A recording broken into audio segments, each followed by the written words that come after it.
There's not a video I was going to do. It was this one. This time we got top 10 most badass Luffy moments in One Piece by VinnyTube. So make sure y'all like the video, comment, subscribe. I don't know if anyone actually requested this or if I just saw it. Let's see. I actually need to make sure I didn't do it already, because that would be tragic, wouldn't it? Nope. And comments. Nope. Okay. Bet. So it's fair game. Fair game. Both sides. Let's go. Let's get into it. Make sure y'all like, comment, subscribe. Adventure Hound, Reckless, Goofball, Big Grin, not the brightest bulb in the box.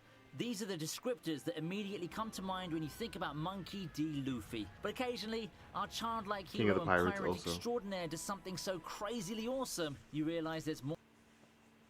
Every time I zoom, I like full screen it. I don't know why. Gladly. When it comes to ability and sheer pluck, Luffy's got it all. He might not think things through and might get his crewmates in a tough spot more than once because of his impulsiveness, but he's also innately kind, just, brave, and generous. He's got all the qualities of a hero, and when he shows this side of his character, the only way to describe him is badass. Paying tribute to these heroic qualities, here are the top 10 badass Luffy moments in One Piece.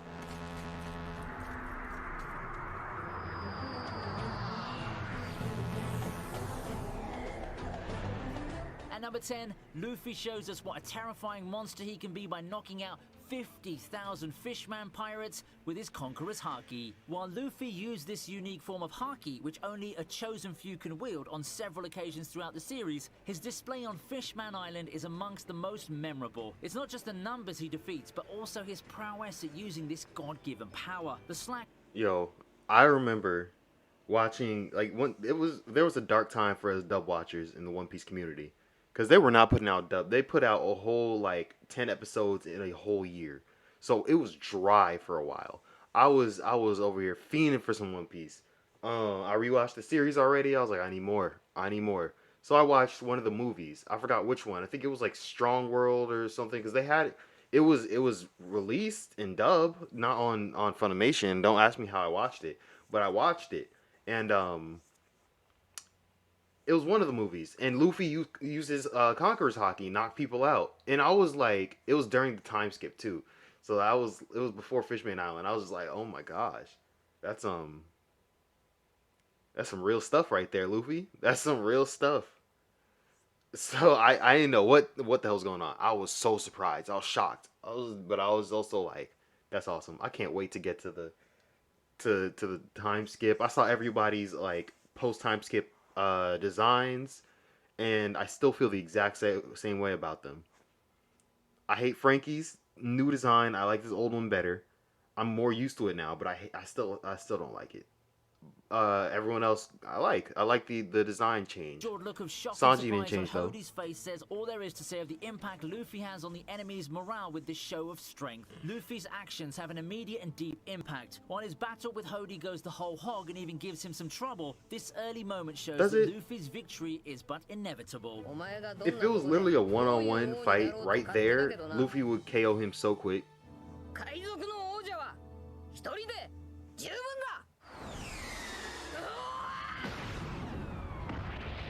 This is unnecessarily Next loud. up is Luffy one-shotting Bellamy in the Jaya arc. That had me hype. I was like, oh! And then he did it again in Dressrosa. I was like, oh! Bellamy's a small-time thug whose arrogance, cynicism, and all-round bad behavior make him insufferable. He's called Bellamy the Hyena, and he lives up to his nickname, emulating the animal's physical features and opportunistic tendencies. In Jaya, Bellamy picks a fight with Luffy in a bar. When Luffy, in a rare show of maturity, refuses to engage in a meaningless brawl, Bellamy beats up and humiliates the Straw Hat Captain and Zoro. But nobody beats up Luffy and gets away with it. It's just not done. Bellamy gets his comeuppance when Luffy one-shots him in the middle of town, knocking him out cold and shutting him up for good. That was also because he robbed his friend, though. It wasn't because he got beat up. One that even Saitama would be proud of. It was like, yeah, you robbed my friend, bro. I'm getting revenge on you because you messed with my friends. At number 8 is Luffy's revelation of Gear 4th Bound Man. Ooh, they just released this in dub. I'm about to watch it for the first time.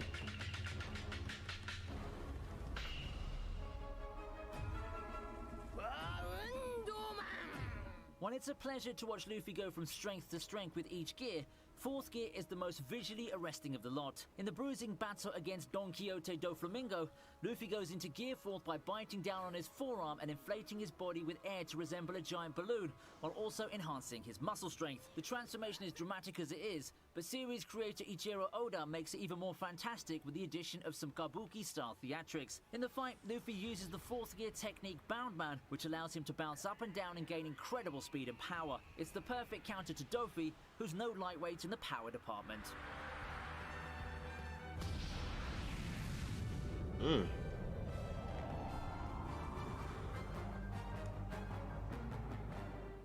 For the next badass moment, we have Luffy doing what he does best, making a spectacle of himself in the most unconventional manner.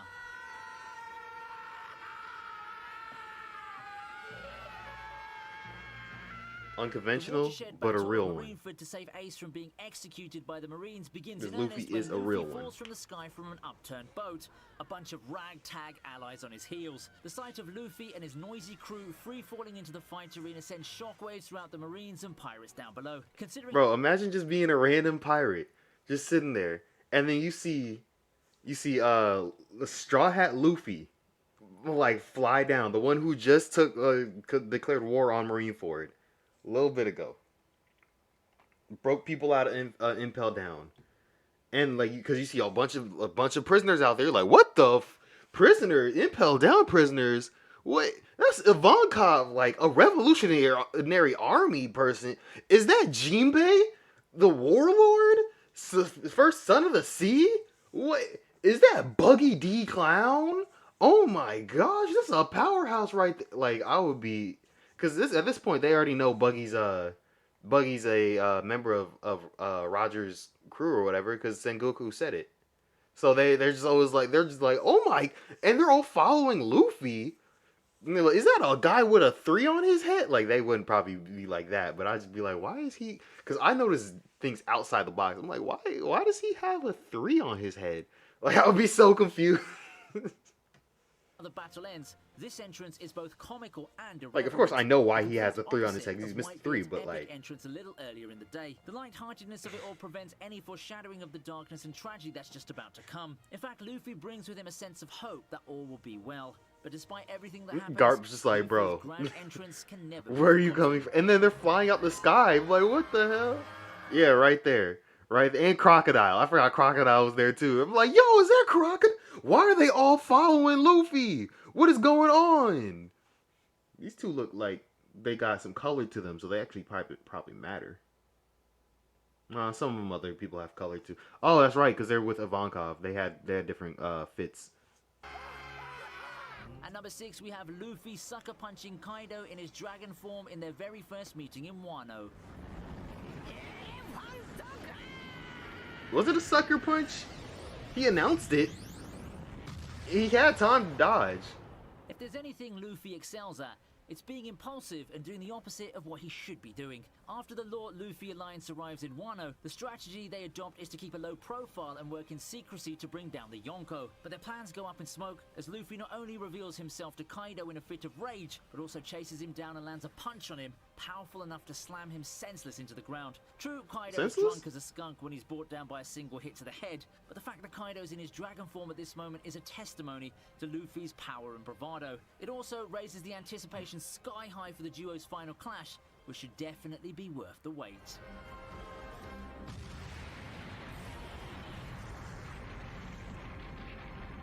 Okay, that's so extra. Cause I mean, Kaido really does get back up and like, bruh, that shit hurt a little bit, like kinda, maybe, I don't even know. Yeah, see, this is what I was talking about earlier. He used his hockey this moment, and then I was just, because I knew a little bit about it, but I didn't know what Conqueror's hockey really was. As the Executioner's blades come down on Ace and the situation looks dire, Luffy unleashes this incredible power, felling the killers of most of the pirates and marines. This hockey especially because his whole crew, like, they felt it and they're like, oh, bet, it's over. And they put up their, like, Zoro put up his sword, Sanji just put his hands in his pocket. Everyone was like, all right, cool, and they just started walking. There's no Jinbei in the movie though, so had to take place before Totland. Maybe Dressrosa too. No, because there was no. It had to take place like right after Fishman Island. That's the only time it really could take place, because there's no Jinbei. Law wasn't there. Caesar Clown wasn't there. So it's like, yeah, because they've been separated since Dressrosa. So, and then Wano's not even done yet. So like there's no way that none of that stuff could happen. It's totally different from the one on Fishman Island. For one, Luffy's actions in Marineford are unconscious, born out of desperation to save his brother. Even as those around him are stunned, Luffy's completely unaware of what he's done. Secondly, he manages to subdue a much more powerful crowd. Compared to the Fishman pirates, the Marineford gang is made up of some of the fiercest pirates and toughest marines. It's safe to say, this is the moment Luffy officially announces his arrival in the New World. Every one of these heavy hitters like, oh, that little one, a real one. Oh, we didn't know about you like that, but like we know now. Yeah, all them big pirates, Next they up got is respect for Luffy. declaring war on the world government in Enies lobby. Y'all see Usopp's big ass lips sticking out under the mask? The arc to rescue Robin from the CP9, I a group love of Water assassins 7, on the bro. government's payrolls, is one of the most heartfelt in the entire series. It really captures Enies the lobby, spirit Water of the 7, theme I of love the whole Nakama that thing. runs through One Piece like blood in the veins. Usopp, in his Soge King disguise, puts in an MVP performance as he, on Luffy's orders, shoots down the world government's symbol of power, its flag, with a fiery slingshot. The burning flag is a burning example of just how far Luffy and his crew are. Hey, what's y'all favorite arc in One Piece? Cause this is my favorite arc, and nothing that's come before or after has yet to surpass it. Wano's pretty good. Totland was pretty good reading it. But like, it still hasn't lived up to Enies lobby. To go for one of their own and for what they And what's your believe to be least favorite just and arc? right. This moment comes early in the 'Cause series. honestly- It's such a powerful one. It can't be forgotten in a hurry. What was it? That the one after this one was my least favorite. That or Fishman Island.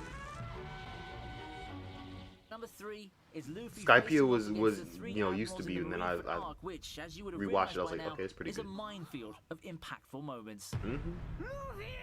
And I'm saying this right now. Number 1 is Luffy punching the Celestial Dragon. That has to be number 1.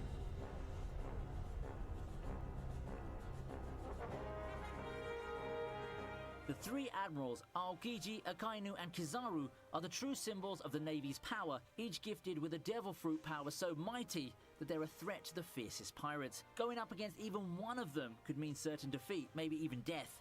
And yet Luffy's neither afraid nor hesitant when he pole vaults his way to get in their collective face. He's clearly exhausted from fighting his way through, weak from the seawater, and desperate to save Ace, but his glaring eyes show no fear. On the other hand, the terror on Ace's face makes it all too clear what great danger Luffy might have landed himself in. Thanks to this poster-worthy moment, we can't wait for that inevitable final clash between Luffy and the Marines' top brass. They did make this into a poster. I've seen it. I literally seen it at the In mall. the runner-up spot is Luffy challenging Big Mom for the second time. つまらねえ話だな、ビッグマム。結婚しなかったのがローラだろ。 Now, Charlotte Lin Lin isn't the kind of woman you make an enemy of, even by accident. She not only has one of the most fearsome devil fruit powers, she's also extremely cruel, tyrannical, and unpredictable. Luffy, who knows no fear, has had a hostile relationship with her from the get-go. He first picks a fight with her without ever having laid eyes on her. But it's his second challenge that leaves all witnesses to the scene, including the Yonko herself, speechless. This one, too, like the first one, takes place over Denden Mushi. Captured and jailed on Whole Cake Island, Luffy not only mocks Big Mom for her controlling ways and her ambition of becoming the king of pirates, but he also vows to take back Sanji and have the last laugh in their contest. From how it looks, it's clearly a case of an ant challenging an elephant. The look of outrage and incredulous belief on Big Mom's face says it all. サンジは必ず取り返す。最後に勝つのは俺たちだ。 Cause you messing with his friend. He don't care about if you mess with him. He can mess with his friends. You mess with his friends, you done. And yeah, This had to be number one. Punching Anything its way else straight wouldn't to the have top of the been. list is Luffy punching a Sabaody celestial was dragon. so good too. This is the Oh moment my that gosh. defines Luffy as the upstart who's not afraid of anyone, not least of those undeservedly holding on to positions of great power and influence. It also shows how deeply Luffy cares for his friends, how little he cares for an established order that discriminates against certain people, and how he has his own strong sense of justice. The slow walk up the stairs of the auction house, where the snivelly Saint Charlos has just shot Hachi simply for fun, is now iconic. So is the dangerous look in Luffy's eyes before he unleashes that swinging punch smack dab into Noble's face. In the One Piece universe, the celestial dragons are portrayed as weak yet powerful, privileged yet irresponsible, cruel and lacking compassion. To see one of their worst get his just desserts is such sweet satisfaction. That it's Luffy who enforces this much needed justice makes him that much more badass.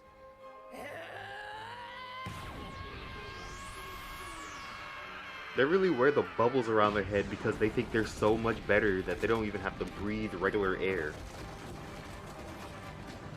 Like, that's crazy. And that's it for the top 10 badass Luffy moments in One Piece. If you like this video, you know what to do next, don't you? Press the Yep, do exactly what he's saying. Press the like button, comment, and subscribe. I really do want to know what y'all favorite arc is, though. Like, straight up. Like,